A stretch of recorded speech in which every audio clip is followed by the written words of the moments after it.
Good afternoon, ladies and gentlemen, and welcome to another edition of SANDS and Abbott. I'm Jay Sands. Hey, I'm Ernie Abbott. Great to be with you again on this Friday. Jay, how you doing, my brother? I don't know. Why don't we see? Let's talk about it. And we got a special guest for you guys, so don't you go anywhere. And if you're out there, tell your friends, this is the show to listen to. If you never listened to another SANDS and Abbott, this is the show you're going to listen to. You ready, Ernie? Absolutely. I'm ready to go, Jay. Let's kick it off, brother. Let's get it going. You got it. And we're back. Wasn't that... that was just such a long... You had the short intro version there on that one, I guess, huh? That's the one I use all the time, Mr. Ernie Abbott. Oh, okay. All right. Don't get nasty with me, okay? Don't. You know, we're just getting off the ground here. It's Friday. I'm a little upset here, and I don't need you getting on my case, okay? Because I'll book. I'll get out of here. And then what are you going to do? Out of here. I'll book. Yeah. Okay. All right, Jay. Thank you. And have a nice day. Just another Friday on SANDS and Abbott here. Miserable. No good. How are you, Mr. Ernie Abbott, and what's going on in your neck of the I've been woods? drinking more lately. Never mind. Anyway. Don't you start that shit. You did that to me last week. Hey, I did nothing you but ain't laugh. going to believe it. Guess what they're predicting for this weekend up here? I'm going to wait a minute. I'm going to take a stab in the dark on this one. Let me see. Snow. Snow, right? Yeah. Yeah, we're supposed to get another couple inches of snow this weekend, believe it or not. So life is good up here in New England. How's everything down in your part of the world, by the way? Everything is fine. It's a little cool here. It's in the 70s, so...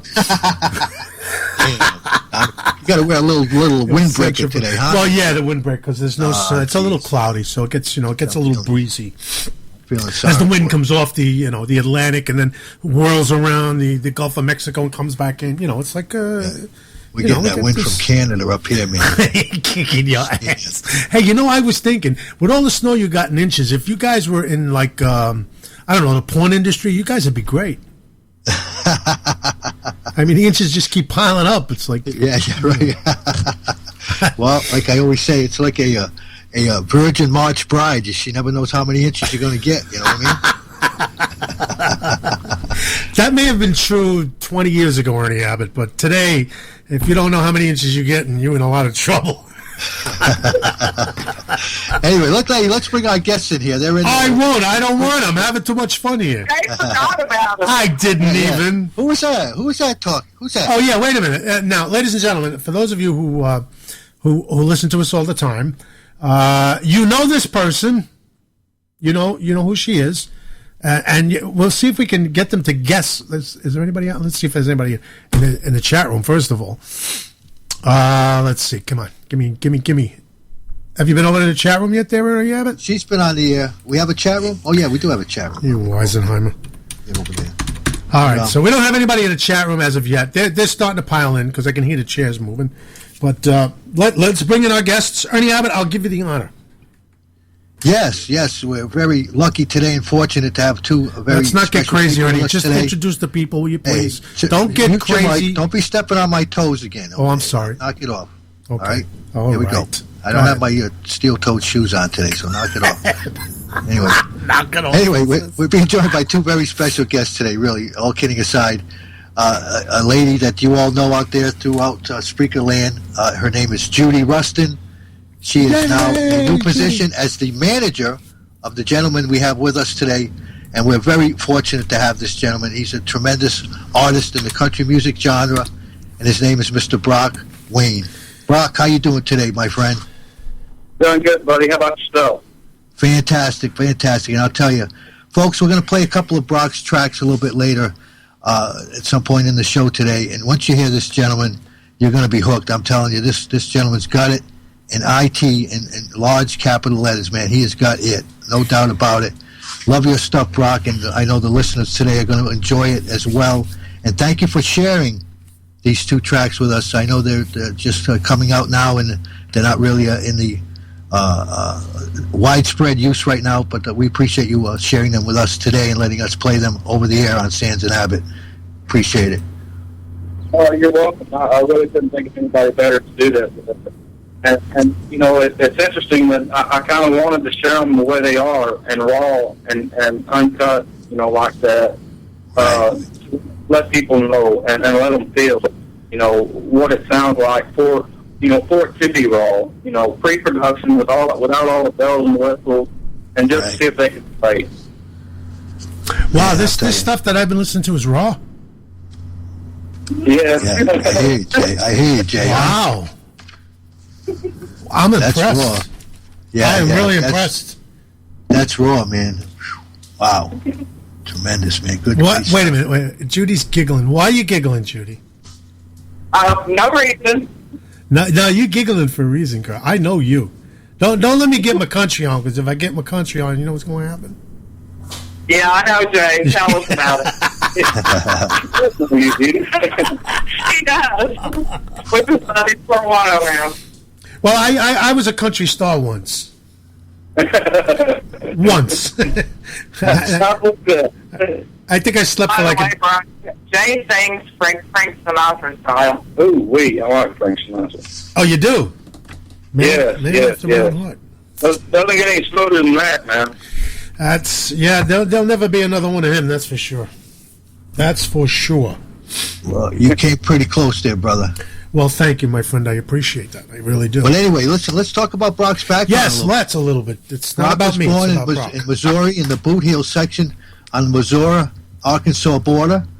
And Judy, in the little promotional information I got here, he was, close by the Mississippi River, kind of like Tom Sawyer and Huck Finn back in the day, playing out there.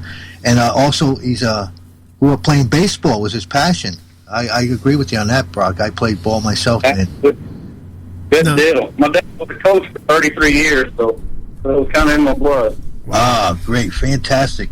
I've been umpiring for over 30 years, believe it or not, after coaching for a while. But anyway, Brock had a friend, and they started listening to a track, I guess, by Garth Brooks called Rodeo, which kind of inspired Brock towards the music industry. Would you like to talk a little bit about that, Brock, and that track, and how that affected you?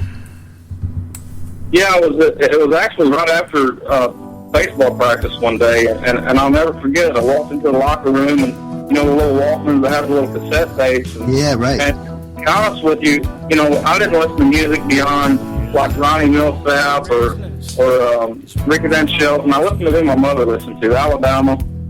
And he's like, man, he said, I've got something I want you to listen to. And I said, I'm trying to get dressed, He's like, no, listen to it, Brock, I'm serious. And he played that, and when I heard it, I got chills instantly. And it was so different and so new. And then, something just, it hit me. This is different. This is wild. And this, you can do whatever you want to. There are no limitations. And I was so impressed by that I became a Garth Brooks fanatic. I mean, I just, the guy is just brilliant. And it changed my life forever. At that moment, in the back of my head, at that time, I was probably 14 or 15 years old, I knew exactly what I wanted to do for the rest of my life. Wow, it's amazing. That is a great track, too, by the way, as well as many of his other tracks. Garth Brooks, man, great stuff. Great story. And so I know it said you got involved with the music industry right after high school. Let's see, after graduating, you and your friend Eric moved to Western Kentucky to set up rodeo pens and started riding bulls. Man. All right. Wow. That What a sounds crock like that is. Wow. That's amazing, man. Yeah. So how long did you do that, Brock? I probably rode bulls about a year. It was about 6 months before I left for Kentucky and about 6 months afterwards. And I went over there with Eric and to work for a stock contractor. It was J-Bar Inn Rodeo, Jim Neighbors, who I found out recently passed away. So my condolences to his family. Jim Neighbors, really? Excuse me? Was that Jim Neighbors you said? Yes.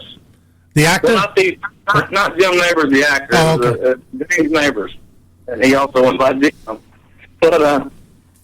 But he had he was a stock contractor for the IPRA, and I went over there, set up the rodeos, and started riding bulls for the IPRA, which is kind of a different breed of bulls than what I was used to. But I guess being an athlete from playing baseball and sports in general, my dad being a coach. I had a knack for it. And another thing is I didn't want to fall off. So, Right. it's not that bad when you're on top of the bull. It's all in the getting off part. When you're down on it, you're in trouble. But I was at a rodeo one day. I don't know if you've ever been to a rodeo or got to experience that life, but it's an incredible life. And we all kind of sit around after the rodeos with the barrel racers and, you know, the ropers and bull riders, and I'd play the guitar and sing. And it was at one of these shows that some people came up to me with a couple, and I tried to ride a bull that night, and I got bucked off. And but they come up to me, and they said, what's your name? You know, I told them, it's Brock Wayne. They said, what are you doing riding bulls? And I said, I ask myself that question every day. You know, it's not easy, and I'm not real good at it, you know. And they said, no, that's not what we're saying. You need to be doing what you're doing right now, and we think we can make that happen for you. And their names were Patty and Daryl Spencer, and they're incredible people there in Western Kentucky, and they had a traveling rodeo.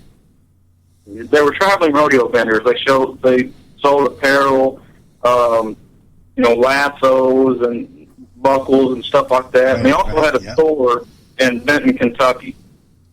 And what they did ultimately is I didn't have any family around or anything, so I moved in with them, and they became my sponsors and provided my clothing. And I got sponsored through Dickie Jeans.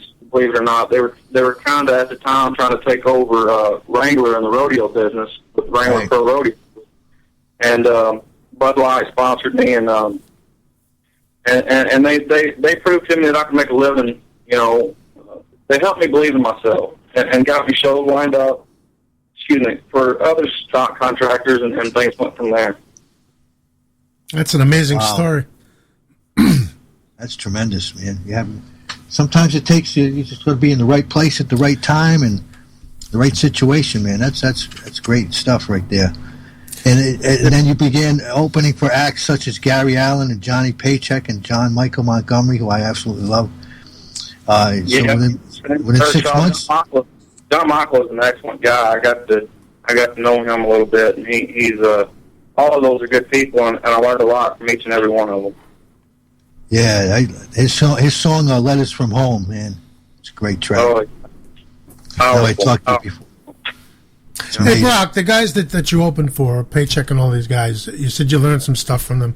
Are they, because sometimes in this business, people aren't willing to share like that. I don't know how it is in country. I'm assuming it's not as cutthroat as it is in the rest of the business. Is that true? Yeah, it's absolutely true. And I'm not going to drop any names, but some were to themselves, and they were all about themselves, and that was their business, and I understood that. And, you know, I was, you know, just a little bit younger than Gary and John Michael, and so, you know, we just got along really well. I mean, you know, we after the shows and stuff like that, and back at that time with those guys, it was more than just one show. You were with them for a while. And it's my booking agency did it, and so we got to know each other really well, and they taught me a lot. And one thing I want to say real quick is Gary told me one time, he said, Brock, he said once you get out of the way of yourself, you're unstoppable, and I hope you know that. You know, I just kind of laughed at it and laughed it off, but here I am at 39 years old, and he was exactly right. I had to get out of the way of myself. Yeah, and you know, I really was the only one stopping myself. It was fear. It was, you know, when you're out there and you're doing shows, and all of a sudden your crowd is 5,000 every night, you know, at least, and you're just a small boy from Missouri growing up on a farm and playing on the banks of the Mississippi. It's a big change. It's a big world, you know. Yeah, I hear you there. So it can be overwhelming, man, if you're not quite ready for it, and you know, emotionally, mentally, physically, you know, all that kind of stuff. So you're right. Go lean on from there. Right. So you ended up leaving the music business for a short time, and you know, got married, raised a family, and so forth, and so.